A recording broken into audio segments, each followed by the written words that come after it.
Welcome to special drive. నేను హిమోర్షా. ఇక వివరాలకు వెళ్తే నాగర్ కర్నూలు జిల్లా కొమ్మెర గ్రామం ఇప్పుడు ఈ రెండు పదాలు తెలంగాణలో న్యాయం ఉందా లేదా అనే ప్రశ్నకు ప్రతీకగా మారాయి. ఇది కేవలం ఒక క్రిమినల్ కేసు కాదు, ఇది ఒక 2 నెలల పసికందు మరణం చుట్టూ తిరుగుతున్న మానవ హక్కుల పోరాటం. 5 రోజుల పాటు కొనసాగిన భారీ ధర్నా, 3 రోజుల పాటు నడిచిన శిబిరం, అన్ని సెకండ్లు పెడతాం అని నిందితులందరినీ అరెస్ట్ చేస్తాం, రిమాండ్కు పంపిస్తామంటూ పోలీసులు ఇచ్చిన హామీలు, కానీ ఆ హామీలు చర్యలుగా మారలేదన్న ఆరోపణలు. దానికి బదులుగా ధర్నా శిబిరం కూల్చే ప్రయత్నాలు, 144 సెక్షన్ పేరుతో గందరగోళం, బాధిత కుటుంబాలకు భద్రత లేకుండా చేసిన పరిస్థితులు. ఈ క్రమంలోనే ఇక్కడ న్యాయం జరగదు అనే నిర్ణయానికి వచ్చిన బీసీ, ఎస్సీ, ఎస్టీ జేఏసీ ఒక సంచలన నిర్ణయం తీసుకుంది. నాగర్ కర్నూలు జిల్లా పోలీసులపై నమ్మకం కోల్పోయి బాధిత కుటుంబాలను రాత్రివేళ హైదరాబాద్ కు తరలించింది. ఇప్పుడు ఈ వ్యవహారం మొత్తం జిల్లా స్థాయి నుంచి రాష్ట్ర స్థాయి పోరాటంగా మారింది. కానీ అసలు ప్రశ్న మాత్రం మారలేదు. పసికందు చావుకి న్యాయం ఎక్కడ? ఇక్కడే మొదలవుతున్నాయి అసలు సందేహాలు. ఏంటి అంటే అసలు నిజమేది, అబద్ధమేది? నాగర్ కర్నూలు పోలీసు చెబుతున్నది వాస్తవమా లేదా బాధిత కుటుంబాలు చెప్తున్న వేదనే నిజమా? 2 నెలల పసికందు ప్రాణం తీసింది కుల అహంకారుడైన నిందితులేనా లేదా ఈ కేసును నీరుగార్చే ప్రయత్నమా? బాధితుడు గణేష్ కు నిందితుడిగా చెప్తున్న శ్రీనివాస్ రెడ్డికి గతంలో కూడా ఏమైనా వ్యక్తిగత గొడవలు ఉన్నాయా? ఉంటే ఆ కోణంలో దర్యాప్తు ఎందుకు జరగడం లేదు? లేక నిందితులు ప్రభావవంతమైన వర్గానికి చెందిన వారనే కారణంతో చట్టం మౌనంగా మారిందా? ఇంత తీవ్రమైన ఘటనపై ఇప్పటి వరకు ముఖ్యమంత్రి రేవంత్ రెడ్డి ఎందుకు స్పందించలేదు? సాధారణ ఘటనలకే స్పందించే ప్రభుత్వం 2 నెలల పసికందు చావుపై మాత్రం ఎందుకు నిశ్శబ్దంగా ఉంది? ఈ మౌనం బాధిత కుటుంబాల్లో భయాన్ని, సమాజంలో అనుమానాన్ని పెంచుతోందన్న విమర్శలు వినిపిస్తున్నాయి. ఇప్పుడు అన్ని చూపులు హైదరాబాద్ లోనే డీజీపీ కార్యాలయంపై నిలిచాయి. డీజీపీని కలిసి సూటిగా న్యాయం కోరిన బీసీ, ఎస్సీ, ఎస్టీ, జేఏసీ నాయకత్వం ఈ పోరాటానికి ముందుండి నడిపిస్తున్న చైర్మన్ విశారదర్ మహారాజ్ ప్రయత్నాలకు ఫలితం దక్కుతుందా లేదా? ఇది కూడా మరో ఫైల్ గా మారిపోతుందా? ఇదే సమయంలో డీజీపీ కార్యాలయం ముందు జరిగిన ధర్నాల కూడా కల్వకుంట్ల కవిత చేసిన వ్యాఖ్యలు కొత్త రాజకీయ చర్చకు దారితీశాయి. మరి బీసీల పక్షం నాదంటూ మాట్లాడిన కవిత ఈ ఘటనను రాజకీయంగా వాడుకుంటున్నారా లేదా నిజంగానే బాధిత కుటుంబాల కోసం నిలబడిన ధైర్యమా? ఇది రాజకీయ వ్యూహమా లేదా సామాజిక న్యాయానికి మద్దత? ఎన్నో ప్రశ్నలు, ఎన్నో అనుమానాలు మధ్యలో మాత్రం ఒక పసికందు ప్రాణం మౌనంగా మారింది. చివరికి తెలంగాణ సమాజం అడుగుతున్న ప్రశ్న ఒకటే ఒకటి: 2 నెలల పసికందు చావుకి న్యాయం దక్కుతుందా లేదా? ఈ కేసు కూడా కాలగర్భంలో కలిసిపోతుందా?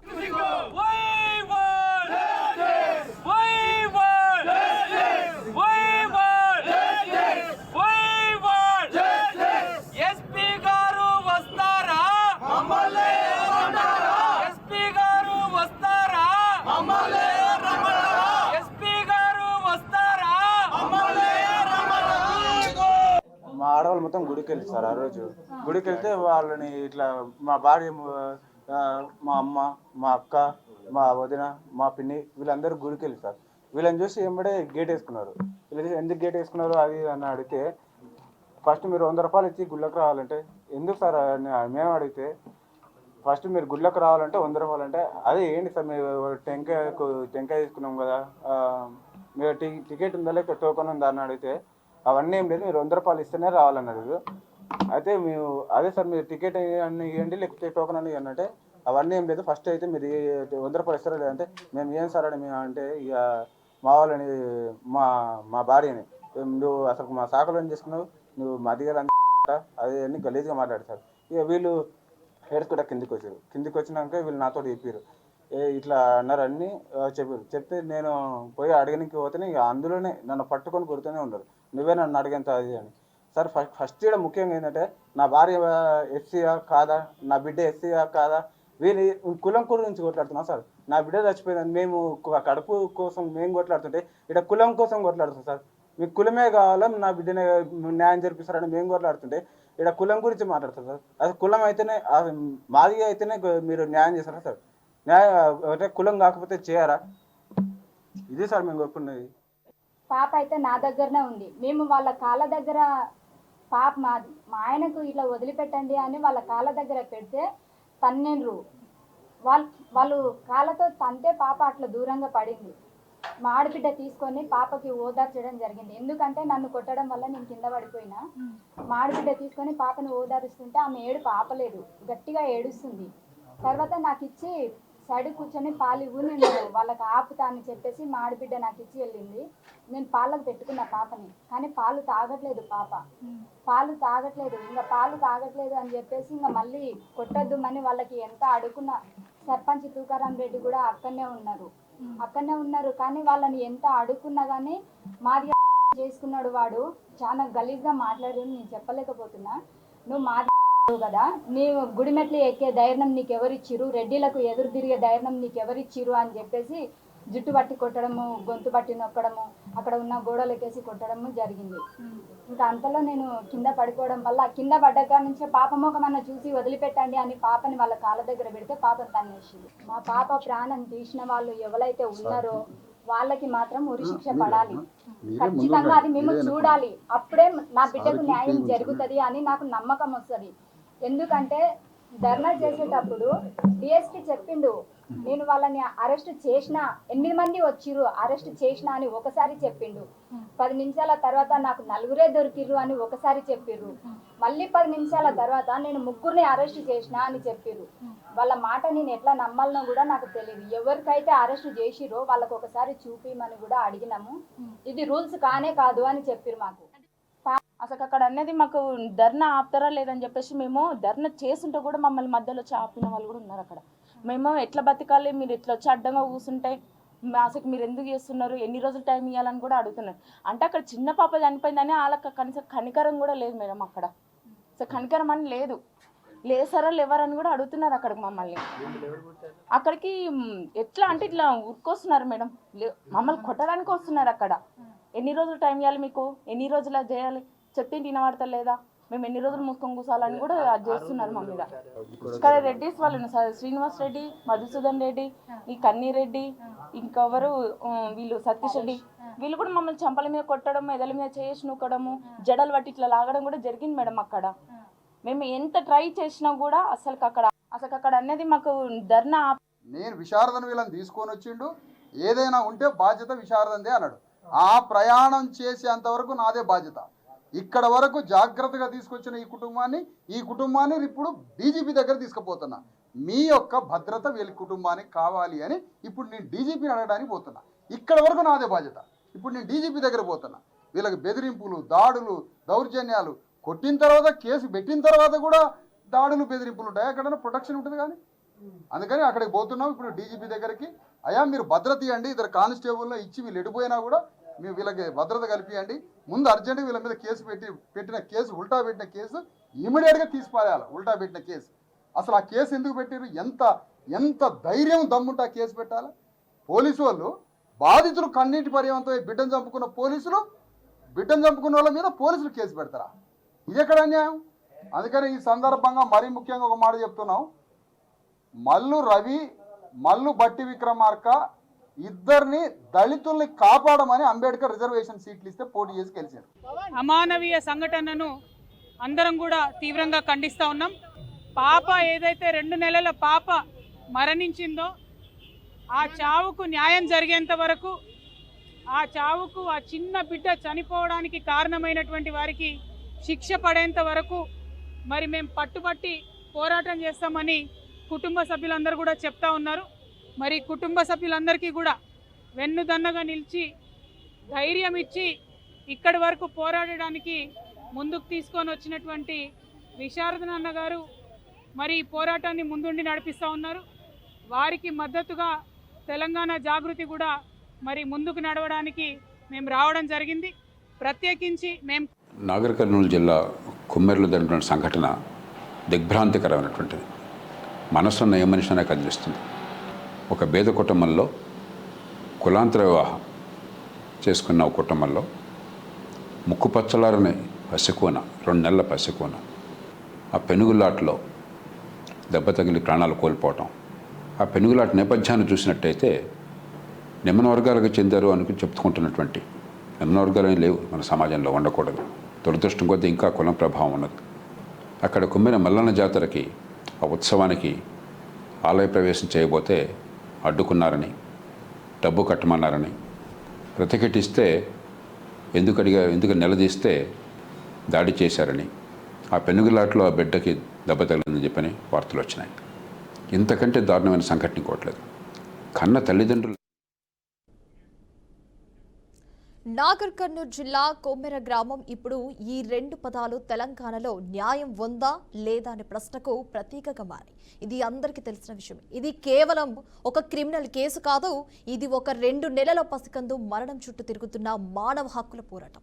5 రోజుల పాటు కొనసాగిన భారీ ధర్నా, 3 రోజుల పాటు నడిచిన శిబిరం. అన్ని సెక్షన్లు పెడతాం, నిందితులందరినీ అరెస్టు చేస్తాం, రిమాండ్కు పంపిస్తామంటూ పోలీసులు ఇచ్చిన హామీలు, కానీ ఆ హామీలు చర్యలుగా మారలేదన్న ఆరోపణలు. అంటే దానికి బదులుగా ధర్నా శిబిరం కూల్చే ప్రయత్నాలు కూడా. అంటే 144 సెక్షన్ పేరుతో గందరగోళం, బాధిత కుటుంబాలకు భద్రత లేకుండా చేసిన పరిస్థితులు. ఈ క్రమంలోనే ఇక్కడ న్యాయం జరగదు అనే నిర్ణయానికి వచ్చిన బీసీ, ఎస్సీ, ఎస్టీ, జేఏసీ ఒక సంచలన నిర్ణయం తీసుకుంది. రైట్, ఇక ఇదే అంశానికి సంబంధించి మనతో మాట్లాడడానికి జూమ్ లైవ్లో సిద్ధంగా ఉన్నారు అనలిస్ట్ కోటేశ్వరరావు గారు. కోటేశ్వరరావు గారు, నమస్కారం అండి. నమస్తే సార్, చెప్పండి. ఇప్పుడు నాగర్ కర్నూలు జిల్లాలో అయితే ముఖ్యంగా పెద్ద ఘటనే జరిగిందని చెప్పాలి సార్. చాలా దారుణమైన ఘటన. అంటే కులాంతర విభేదాలు అనేవి ఇప్పటికీ ఉన్నాయని ఒక నిదర్శనగా చెప్పాలి అంటే ఇది ఒక ఎగ్జాంపుల్గా తీసుకోవచ్చు సార్. అసలు ఒక పసికందు ప్రాణం పోయినా కూడా స్టిల్ నౌ ఇప్పటికీ అసలు రేవంత్ రెడ్డి ఎందుకు స్పందించడం లేదు అన్న ప్రశ్నలు కూడా చాలా వరకు లేవనెత్తుతున్నాయి సార్. అసలు ఎందుకు ఇప్పటి వరకు రేవంత్ రెడ్డి స్పందించలేకపోవడానికి గల కారణాలు ఏమై ఉండవచ్చు అంటారు? మరి ఇంత జరుగుతున్నా కూడా ఇప్పటికీ ఎందుకు స్పందించడం లేదు అని చెప్పవచ్చు అంటారు?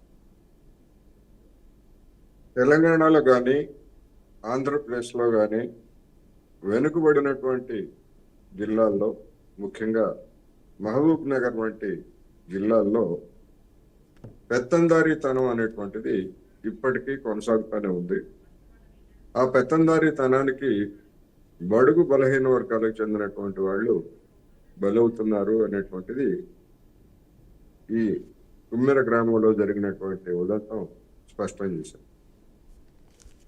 అది ఒకటైతే, రెండోది, ఎవరైతే పెత్తందారులుగా ఉన్నారో వారు పెద్ద భూస్వాముల లేకపోతే మరొకళ్ళ అని కాదు. వాళ్ళు ఎవరైనప్పటికీ, వాళ్ళ ఆర్థిక స్థితి ఏదైనప్పటికీ, పెత్తందారి ధోరణులు అనేటువంటివి ఇక్కడ అగ్రకుల దురహంకారం, మాకు ఎదురు చెప్తారా, మేము చెప్పిన దానికి భిన్నంగా ప్రవర్తిస్తారా అనేటువంటి వాతావరణం గ్రామీణ ప్రాంతాల్లో ఉంది అనేందుకు కూడా ఇది ఒక నిదర్శనం. దీని గురించి నిజానికి రేవంత్ రెడ్డి గారిని కానీ లేదా రాష్ట్ర ప్రభుత్వాన్ని కానీ ఒక విచారణ జరిపి అందులో నిజానిజాలు ఏంటి, ఏం జరిగింది, ఆ బిడ్డ మరణానికి దారితీసిన పరిస్థితులు ఏమిటి, ఎవరు కారకులు అనేటువంటిది విచారణ జరిపి మేము దోషులను శిక్షిస్తాము అనేటువంటి మాట ముఖ్యమంత్రి సొంత జిల్లా కనుక రేవంత్ రెడ్డి గారు వెంటనే స్పందించుంటారు సార్. కానీ స్పందించలేదు అంటే దాని అర్థం ఏమిటి అంటే, ఖచ్చితంగా ఆ గ్రామంలో కావచ్చు లేదా ఆ జిల్లాలో ఉన్నటువంటి పెత్తందారులు ప్రభావం ఎక్కువగా ముఖ్యమంత్రి మీద, జిల్లా అధికార యంత్రాంగం మీద, ముఖ్యంగా పోలీసు యంత్రాంగం మీద ఉన్నదనేది స్పష్టంగా కనిపిస్తాం. ఒకవేళ ప్రజాతంత్ర పద్ధతుల్లో నిరసన తెలియజేయటం అనేటువంటిది బాధితులకి లేదా వాళ్ళకి మద్దతుదారులుగా ఉన్నటువంటి వాళ్ళకి ఉన్నటువంటి హక్కు. అటువంటి హక్కును కాలరాస్తూ 144 సెక్షన్ పెట్టడం అంటే దాని అర్థం ఏంటంటే, ఖబర్దార్, మీరెవరు బయటికి రావద్దు, నిరసన తెలియజేయద్దు అని చెప్పేసి చెప్పడం తప్ప మరొకటి కాదు. అందువలన అధికార యంత్రాంగం కానీ అధికార కాంగ్రెస్ పార్టీ కానీ ఈ జరుగుతున్నటువంటి దానికి పూర్తి బాధ్యత వహించాల్సి వస్తుంది. 4, 10 మంది, 50 మంది పెత్తందారుల మీద చర్యలు తీసుకుంటే కాంగ్రెస్ పార్టీకి ఓహో బలహీన వర్గాల పట్ల లేదా జరుగుతున్నటువంటి అన్యాయానికి వ్యతిరేకంగా ఈ పార్టీ కూడా నిలబడుతుంది అనేటువంటి ఖ్యాతి దక్కుతుంది. అయినప్పటికీ దానికి భిన్నంగా అసలు యాక్షన్ తీసుకోవడానికే సిద్ధంగా లేరు అనేటువంటిది ఈ తీరుని స్పష్టంగా కనిపిస్తూ ఉంది. ఇది బలహీన వర్గాల్లో, బడుగు బలహీన వర్గాల్లో, ఆ కుటుంబం ఎస్సీనా లేకపోతే బీసీనా రజక లేకపోతే అవన్నీ కూడా పక్కన పెట్టేస్తే బడుగు బలహీన వర్గాలకు చెందినటువంటి వాడు, వాళ్ళ మీద జరుగుతున్నటువంటి దాడిని ఇటీవల కాలంలో ఇంతగా సంచలనం కలిగించినటువంటిది కానీ, ఇంతగా ఆందోళనకు గురి చేసినటువంటిది కానీ ఎక్కడా జరగలేదు. మరి నిత్యం బీసీల గురించి, ఎస్సీల గురించి, ఎస్టీల గురించి కబుర్లు చెప్తున్నటువంటి పాలకులు ఎందుకని ఈ ఉదంతం పట్ల మౌనంగా ఉన్నారు, నోరు విప్పటం లేదు? దాడికి పాల్పడినటువంటి వాళ్ళ పట్ల కఠినంగా ఎందుకు వ్యవహరించట్లేదు అనేటువంటిది ఇవాళ తెలంగాణ సమాజం ముందున్నటువంటి పెద్ద ప్రశ్న. కోటేశ్వరరావు గారు, అంటే ఇప్పుడు ఈ 2 నెలల పసికందు ప్రాణం తీసింది అంటే ముఖ్యంగా కులహంకారులైన నిందితులే అంటారా? లేదు అంటే గనక ఈ కేసును నీరుగార్చే ప్రయత్నం ఏమైనా చేస్తున్నారంటారా? అంటే బాధితుడు గణేష్ కు కూడా నిందితుడిగా చెప్తున్న శ్రీనివాస్ రెడ్డికి కూడా గతంలో ఏమైనా వ్యక్తిగత గొడవలు ఏమైనా ఉంటాయంటారా? అంటే దీన్ని ఏ విధంగా తీసుకొచ్చుంటారు? మరి వ్యక్తిగతమైనటువంటి గొడవలు ఏమైనా ఉంటే దానికి లేదా ఇప్పుడు జరిగినటువంటి ఉదంతానికి ఎలాంటి సంబంధం లేదు. వ్యక్తిగతమైనటువంటి గొడవలు ఏమైనా ఉంటే గతంలో వాళ్ళు కానీ వీళ్ళు కానీ కేసులు పెట్టుకోవచ్చు, కేసులు నమోదు చేయొచ్చు. కానీ వ్యక్తిగతమైనటువంటి గొడవల పేరుతోటి ఇది ఒక బలహీన వర్గాలకు చెందినటువంటి కుటుంబం మీద జరిపినటువంటి దాడిగా సందర్భాన్ని బట్టి కూడా మనం స్పష్టంగా చెప్పచ్చు. అదే చెప్పమానండి, రాష్ట్ర ప్రభుత్వాన్ని విచారణకు ఆదేశించి సత్వర విచారణ జరిపి ఇది వ్యక్తిగతమైనటువంటి కారణాలతో జరిగింది, ఈ వ్యక్తిగతమైనటువంటి కారణాలతో జరిగినటువంటి ఉదంతంలో ఒక బిడ్డను చంపేశారు, ఈ చంపడం న్యాయమే అని చెప్పేసి చెప్పానండి ప్రభుత్వాన్ని. అదైనా చెప్పాలి కదా. ఆ బిడ్డను చంపడం లేకపోతే బలహీన వర్గాల మీద దాడులు చేయటం అది న్యాయమే అని చెప్పి చెప్పమానండి. అది చెప్పరు, ఇది చెప్పరు, విచారణ చేయరు, నిందితుల మీద చర్య తీసుకోరు, ఎదురు కేసులు పెడతారు, బెదిరిస్తున్నారు. ఇది ఏమన్నా ఆటవిక రాజ్యమా లేకపోతే ప్రజాస్వామిక రాజ్యమా? ఇది అడిగేవాడు లేడనే ఎందుకు ఈ విధమైనటువంటి దురహంకారుల్ని నెత్తనేసుకొస్తున్నారు, నెత్తనెక్కించుకుంటున్నారు అనేటువంటిదే ప్రశ్న. కోటేశ్వరరావు గారు, మరి ఎలాంటి అంటే ఇది వరకు ఎలాంటి గొడవలు లేనప్పుడు, అంటే వ్యక్తిగతంగా గొడవలు లేనప్పుడు మరి ఇప్పటి వరకు దర్యాప్తు అనేది ఎందుకు జరగడం లేదంటారు? మరి అదే కదా అసలు సమస్య. ఇప్పుడు వ్యక్తిగతమైనటువంటి వివాదాలు ఉన్నాయి అని చెప్పటమే కేసును నీరు గార్చేటువంటి ఎత్తుగడలో భాగం. వ్యక్తిగతమైనటువంటి ఏముంటాయి? వ్యక్తిగతం ఆ గ్రామంలో ఒక బడుగు బలహీన వర్గాలకు చెందినటువంటి వ్యక్తి లేదా పెత్తందారులకు చెందినటువంటి వ్యక్తుల మధ్య ఏముంటాయి? ఏమన్నా బిజినెస్ లావాదేవీలు ఉన్నాయా? ఏమన్నా వాళ్ళు ఏమన్నా రియల్ ఎస్టేట్ బిజినెస్ చేశారా? లేకపోతే ఇంకేమన్నా చేశారా? ఇదేమిటి వ్యక్తిగతమైనటువంటి వివాదం అంటే? అదే తేల్చండి, వ్యక్తిగత వివాదం ఏముందో ఏమిటనేటువంటిది ఆ గ్రామానికి పంపించి తేల్చండి. అది ఏదన్నా ఉంటే దాని గురించి సెటిల్ చేయండి. వ్యక్తిగత వివాదం ఏదన్నా ఉంటే మరి పసిపిట్టను పట్టుకొని చంపేస్తారా? వ్యక్తిగత వివాదాలు ప్రతి జిల్లాలో, ప్రతి గ్రామంలో, ప్రతి వీధిలో అనేక మందికి ఉంటాయి. కానీ ఉన్నటువంటి ప్రతి వివాదానికి మరి ఒక బిడ్డ బలవుతుందా? బలి చేస్తారా? ఇది పద్ధత ఇది అనేటువంటిదే ప్రశ్న. కోటేశ్వర గారు, మనం ఇక్కడే ఒకటి ఆలోచించాల్సిన విషయం ఏంటంటే నిందితులు ఎవరైతే ఉన్నారో ఒక ప్రభావవంతమైన వర్గానికి చెందిన వారు అంటే ఆ కారణంతోనే చట్టం అనేది మౌనంగా ఉంటుందన్న ఆరోపణలు కూడా ఇప్పుడు ప్రస్తుతానికైతే వెల్లువెత్తుతున్నాయి సార్. అంటే దీన్ని ఏ విధంగా తీసుకొచ్చుంటారు? అంటే నిజంగానే నిందితుడు ఒక ప్రభావవంతమైన వర్గానికి చెందిన వారు కాబట్టే చట్టం కావచ్చు, అధికారులు కావచ్చు, ఎవ్వరు కూడా స్పందించకపోవడానికి గల కారణాలు అంటే నిందితుడు నిజంగా వర్గానికి అంటే ప్రభావవంతమైన వర్గానికి చెందిన వారు కాబట్టి వాళ్ళు స్పందించట్లేదు అంటారా? లేదు అంటే కనుక ఇంకా ఏవైనా కారణాలు ఉండే ఉంటాయంటారా? ఖచ్చితంగా అంతకు మించి వేరే కారణాలు ఏమీ లేవు. ఒకవేళ ఏదన్నా కారణాలు ఉండేట్లయితే ఎందుకు చర్య తీసుకోవట్లేదు అని చెప్పాలి కదా. కనీసం ఎందుకు చర్య తీసుకున్నామో చెప్పాలి, తీసుకోకపోతే ఎందుకు చర్య తీసుకోలేదో చెప్పాలి. ఇప్పుడు మనం చూస్తున్నాం హైదరాబాద్లో హైడ్రా పేరుతో ఉన్నటువంటి సంస్థ ధనికుల పట్ల ఒక విధంగా వ్యవహరిస్తూ ఉంది, మిగిలినటువంటి వాళ్ళ పట్ల ఒక విధంగా వ్యవహరిస్తూ ఉంది. ముఖ్యమంత్రి సోదరుడి ఇంటి పట్ల ఒక విధంగాను, ఓవైసీ సోదరుల అక్రమ నిర్మాణాల పట్ల ఒక విధంగాను, మల్లారెడ్డి విద్యా సంస్థల పట్ల ఒక విధంగాను వ్యవహరిస్తూ ఉంది. ఏమిటి దీని వెనకాల ఉన్నటువంటి కారణం ఏమిటి అంటే వాళ్ళ యొక్క ప్రభావం. అంతే. ఇది కూడా అంతే. గ్రామంలో పెత్తందారుల మధ్య, బడుగు బలహీన వర్గాల మధ్య, బడుగు బలహీన వర్గాలు అసలు ప్రశ్నించడమే నేరం అనేటువంటి పద్ధతుల్లో ఉంది కనుక ఇది ఖచ్చితంగా ఇది పెత్తందారి పోకడలు ఉన్నటువంటి శక్తులకి మద్దతు ఇచ్చేటువంటి ఒక ధోరణి. ఈ ధోరణి సరైనటువంటిది కాదు అని మాత్రం ఖచ్చితంగా చెప్పాల్సిందే. కోటేశ్వరరావు గారు, ఇక్కడ ఒక ప్రశ్న ఏంటంటే సాధారణ ఘటనలకే స్పందించే గత ప్రభుత్వం 2 నెలల పసికందు చావుపై ఇప్పటి వరకు అంటే అంటే రేవంత్ రెడ్డి ఎందుకు స్పందించడం లేదు అన్న ప్రశ్న కూడా ప్రతి ఒక్కరిలో కూడా ఒక భయాన్ని పుట్టిస్తుంది. అంటే ఇప్పటికి ఎందుకు స్పందించడం లేదు ప్రభుత్వం? చిన్న చిన్న ఘటనలకే స్పందిస్తారు, నార్మల్ వాటికి స్పందించి ఇది కాదు ఇదని చెప్పే ప్రభుత్వం ఇప్పటికీ 2 నెలల పసికందు చనిపోయి ఇన్ని రోజులు అవుతున్నా కూడా ఎందుకు స్పందించడం లేదు అన్న అనుమానాలు కూడా వ్యక్తమవుతున్నాయి సార్. అంటే దీన్ని ఏ విధంగా తీసుకొచ్చింటారు మరి?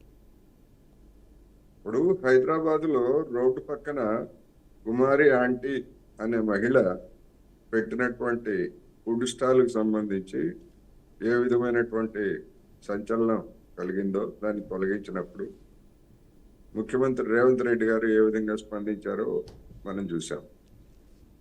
అదేవిధంగా మేడారం జాతరలో కర్నూలు జిల్లా నుంచి వచ్చినటువంటి ఒక చిరు వ్యాపారి కోవా బంద్ అమ్ముకుంటుంటే బాధ్యతారహితమైనటువంటి ఏ మాత్రం సామాజిక స్పృహ లేనటువంటి ఒక యూట్యూబ్ ఛానల్ సంచలనం సృష్టిస్తే దాని మీద ఆంధ్రప్రదేశ్లో ఉన్నటువంటి మంత్రులు, రాజకీయ పార్టీలు స్పందిస్తే ఘటన జరిగినటువంటి ప్రాంతం తెలంగాణ అయినా కానీ రేవంత్ రెడ్డి గారు స్పందించలేదు. ఎందుకని? ఇలా అనేకమైనటువంటి ప్రశ్నలు తలెత్తుతున్నాయి. ఆ జాబితాలోనే ఇదొకటి చేరింది. అంటే కుమారి ఆంటీకి జరిగినటువంటి అన్యాయం గురించి స్పందించినటువంటి రేవంత్ రెడ్డి గారు మరి ఒక పసిబిడ్డ, బడుగు బలహీన వర్గాలకు చెందినటువంటి పసిబిడ్డ విషయంలో మిమ్మల్ని ఏమి వెంటనే శిక్ష వేయమంటలేదుగా, న్యాయం జరపమంటున్నారు.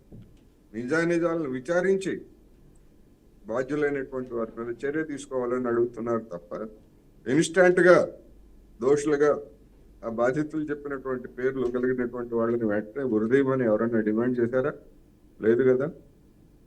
వాళ్ళ నేరం నిజమా కాదా, వాళ్ళ పాత్ర ఉన్నదా లేదా, దురహంకారంగా వ్యవహరించారా లేదా, దౌర్జన్యంగా వ్యవహరించారా లేదా, ఈ విషయాలన్నీ విచారణ జరపమనే కదా అడుగుతా ఉంది. జాయింట్ యాక్షన్ కమిటీ కావచ్చు, లేకపోతే ఎవరైనా కానీ దానికి కూడా ముందుకు రాకపోయేట్లయితే దాని అర్థం ఏమిటి?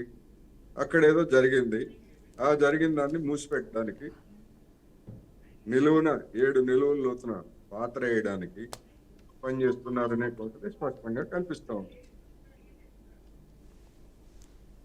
కోటేశ్వరరావు గారు, ఒకటి ఇంపార్టెంట్ క్వశ్చన్ అండి. అంటే ఇప్పుడు హైదరాబాద్లోని డీజీపీ కార్యాలయంపై కూడా చాలా మంది అంటున్నారు, అంటే డీజీపీని కలిసి సూటిగా న్యాయం కోసం కూడా బీసీ, ఎస్సీ, ఎస్టీ, జేఏసీ నాయకత్వం అంటే ఈ పోరాటానికి ముందుండి నడిపిస్తున్న చైర్మన్ విశారదన్ మహారాజ్ ప్రయత్నాలకు అంటే ప్రస్తుతం అంటే పసికందు ప్రాణం కోసం చాలా ప్రయత్నాలు కూడా చేయడం జరుగుతుంది, తన న్యాయం కోసం కూడా పోరాటం చేయడం జరుగుతుంది సార్. అంటే ఫైనల్గా చైర్మన్ విశారదన్ మహారాజ్ ప్రయత్నాలు ఫలితం అనేది దక్కుతుందంటారా, లేదు అంటే కనుక ఇది ఒక క్వశ్చన్ మార్క్ లాగానే మిగిలిపోయే అవకాశాలు ఏమైనా ఉన్నాయంటారా? ఒక వ్యక్తి అనేటువంటిది సమస్య కాదు ఇక్కడ. చొరవ తీసుకొని ఉండొచ్చు, మీరు చెప్పినటువంటి వ్యక్తి మంచిదే, అది వ్యక్తుల చొరవని గుర్తించాల్సిందే. కానీ వివిధ సంఘాలు ఈ ఆందోళన వెనకాల లేకపోతే ఈ డిమాండ్ వెనకాల వివిధ సంఘాలు ఉన్నాయి. కుల వివక్ష వ్యతిరేక పోరాట సంఘం ఉంది, అదేవిధంగా రజక వృత్తిదారుల సంఘం, ఇట్లాంటి అనేకమైనటువంటి సంఘాలు ఉన్నాయి. వాళ్ళందరూ ఉమ్మడిగానే చేస్తున్నారు తప్ప ఒక వ్యక్తి కాదు కదా. వ్యక్తి ఎట్లయితే ఆయన ఒక్కడే కనిపిస్తాడు మనకి బ్యానర్లలోనూ లేకపోతే వీటిల్లో. అందుకని మంచిదే, ఆ చొరవని ఏమో కాదనక్కర్లేదు. కానీ మొత్తంగానే స్పందించారు. ఎస్సీ ఎస్టీ బీసీ చెందినటువంటి వివిధ సంఘాల వాళ్ళు మొత్తంగానే స్పందించారు, ఉద్యమాల్లో పాల్గొంటున్నారు. అందుకని డీజీపీ కార్యాలయం దాకా ఎందుకు రావాల్సి వచ్చింది? జిల్లాలో న్యాయం జరగలేదు కనుకనే డీజీపీ దాకా వచ్చారు. మరి డీజీపీ కూడా న్యాయం చేయకపోయేట్లయితే వాళ్ళ ముందున్నటువంటి మార్గం ఏమిటి?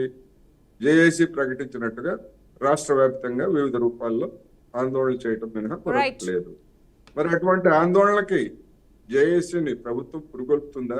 పోలీసు యంత్రాంగం పురుగొల్పుతుందా? ఒకవేళ దాడులు చేస్తే లాఠీలు దులిపించి దౌర్జన్యం చేస్తుందా? ఇవన్నీ ఊహాజనితమైనటువంటి ప్రశ్నలు. రాబోయే రోజుల్లో ఏం జరుగుతుందనేటువంటిది మనం చూడాలి. రైట్, కోటేశ్వరరావు గారు, థ్యాంక్ యూ అండి, థ్యాంక్ యూ సో మచ్ అండి ఈ డిబేట్లో పాల్గొనేందుకు. Thank you sir, thank you so much. చూసారు కదండి, ఇప్పుడు ఒక పసికందు ప్రాణం అనేది ఒక కులాంతర వివాహం కావచ్చు, కులం అనే పేరు పెట్టుకొని ఎంతమంది ఎన్ని ప్రాణాలు తీస్తున్నారంటే డిఫరెంట్ టైప్స్లో. అంటే ఒక మనం చూడాల్సిన విషయం ఒకటే, అంటే కులం అనే దాన్ని అడ్డు పెట్టుకొని ఇంకెన్ని ప్రాణాలు తీస్తారు. ఇప్పటి వరకు తెలంగాణ సీఎం అని ఎందుకు స్పందించడం లేదు? రేవంత్ రెడ్డి చిన్న వాటికి స్పందించే ప్రభుత్వం అసలు మ్యాటర్కి ఎందుకు స్పందించడం లేదు? అంటే ముఖ్యంగా కల్వకుంట్ల కవిత కూడా చేసిన వ్యాఖ్యలు ఇప్పుడు కొత్త రాజకీయ చర్చకు దారితీశాయి. బీసీల పక్షం నాదంటూ మాట్లాడిన కవిత ఈ ఘటనను కూడా మరి రాజకీయంగా వాడుకుంటున్నారా, లేదా నిజంగానే బాధిత కుటుంబాల కోసం నిలబడిన అన్న ధైర్యమా? అంటే ఇది రాజకీయ వ్యూహంగా తీసుకొచ్చంటారా, లేదు అంటే కనుక సామాజిక న్యాయానికి మద్దతు చూడాలి. మరి ఎన్ని ప్రశ్నలో మరి పసికందు ప్రాణానికి నిజంగా న్యాయం అనేది మరి వెంటాడుతూ ఉంటుందా, మరి తనకు న్యాయం జరుగుతుందా, మన చైర్మన్ విశారదన్ మహారాజ్ ప్రయత్నాలు ఫలిస్తాయా లేదా అన్నది చూడాల్సిందే. చూసారు కదండి, ఇదండి ఇవాల్టి బీఆర్కే స్పెషల్ డ్రైవ్. మరో స్పెషల్ డ్రైవ్లో మరో అంశంలో మళ్ళీ కలుద్దాం. చూస్తూనే ఉండండి బీఆర్కే న్యూస్ తెలుగు.